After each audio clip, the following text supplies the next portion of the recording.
So, in continuing our conversation on nationalism and political identity, we're now shifting over to Africa, and then we will shift over to Latin America the second half of this video. And so, one thing we want to focus on here within Africa is that this is predominantly a continuation of things that we've been talking about prior to World War I, starting back with Europe, imperializing and colonizing much of Africa in the later part of the 19th century, and then expanding on that through the war and beyond. So, that's kind of where we're picking up here within this idea. So, over 1 million Africans serve as soldiers during the war, with millions more serving in other capacities. And we've kind of already talked about what those other capacities have been in a previous video.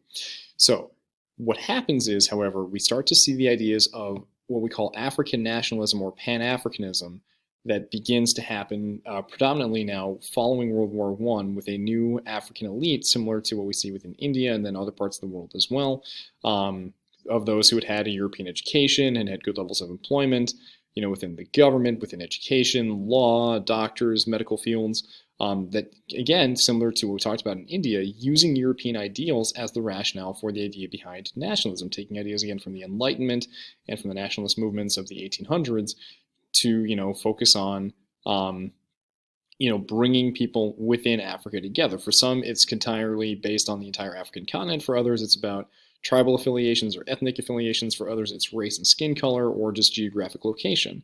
Some with long-term positive outcomes in terms of that, others with some negative ones based on, where the colonial boundaries are drawn. Think Rwanda or the Sudan, connecting to that as opposed to, certain other countries within Africa. All right, so following World War I, again, this is kind of a continuation of other parts of the globe that we've already talked about. Again, think back to Asia and India. Okay, the idea of nationalist base for masses of independence movements that will follow after World War II. So again, it's a long period to actually get to this part of independence, and we'll come back to in chapter 37. And then focusing on African intellectuals for in many cases anyway, the idea of going back to the idea of pre-industrial and pre-colonial societies back when they viewed it as their more tribal affiliations as more egalitarian in terms of women's rights, attitudes and views of sex, as opposed to the more restrictive and more conservative viewpoints of European ideas of gender and sex, treatment and respect for the elders, then considered what in the civilized West within that. And then on the other side of the Atlantic Ocean, you begin to see again that movement of the idea of that Pan-Africanism, so the idea of one African race and the idea of one African state, and the idea of a African return or black return to Africa for those who had been descendants of slaves. So those, again, within much of South, Central, and North America, someone like Marcus Garvey, shown here with the idea of the Black Star Line.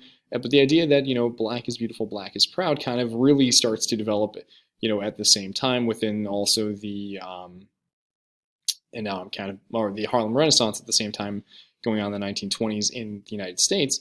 This is the same kind of idea, but now happening within Africa or beyond Africa's borders to, again, look at, the contributions that Africans have made in previous parts of history, but also in current society of the 1920s. So in terms of the colonial economies, unfortunately, we again continue to see continuations of what had already been in there.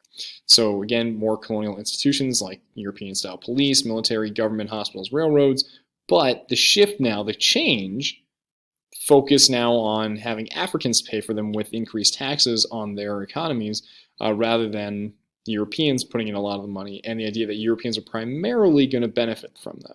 So the idea that, we're building all these things, but for the most part, it's going to go to the educated European elites, and maybe some African people will benefit as a result of this, but the Africans are the ones footing the bill, right? Because we're here to benefit you, but you're the ones footing the bill, even though we're not allowing you to actually make a whole lot of money.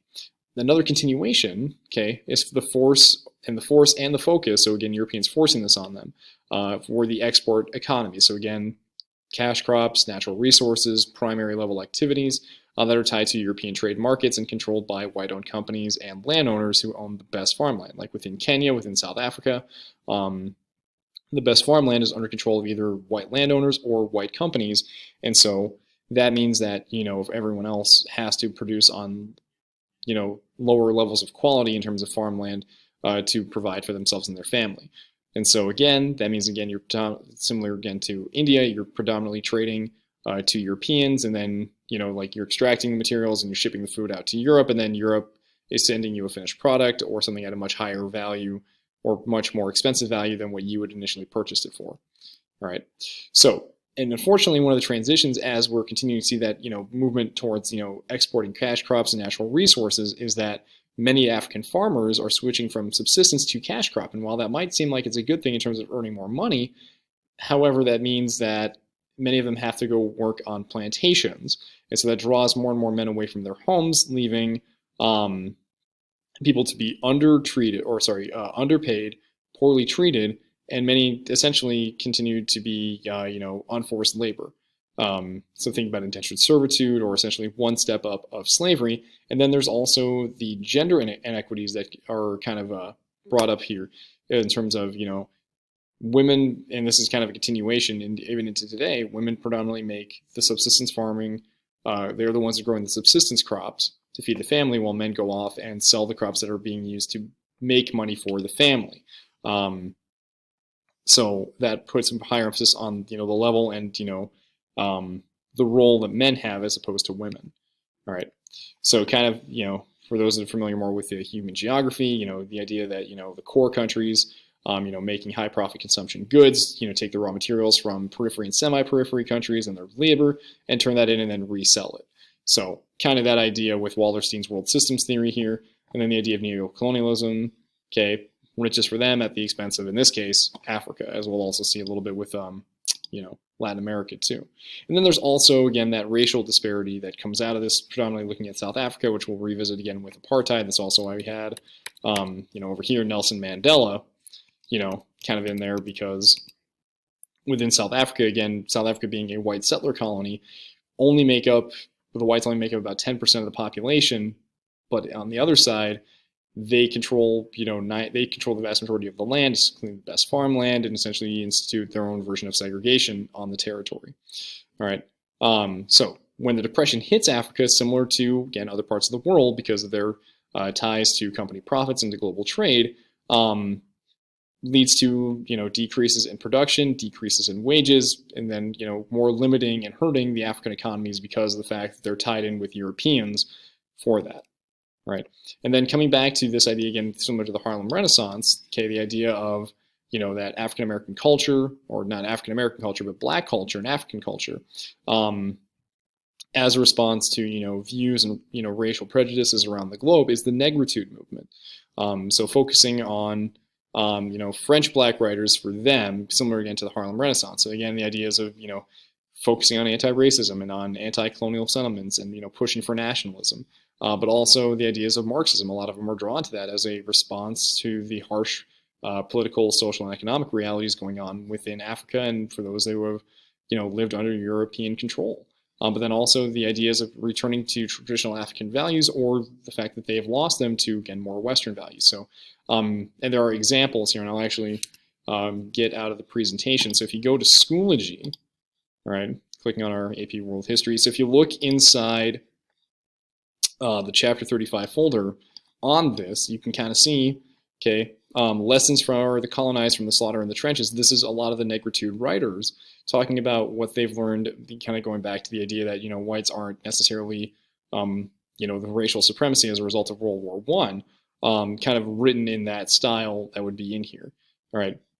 And then also mentioning this here too now, is the role women played within the African nationalist movements, or within not only Africa, but also Asia, and how that's been overlooked, and the fact that it shouldn't be. So things, again, to consider if you have more time to look at those in particular.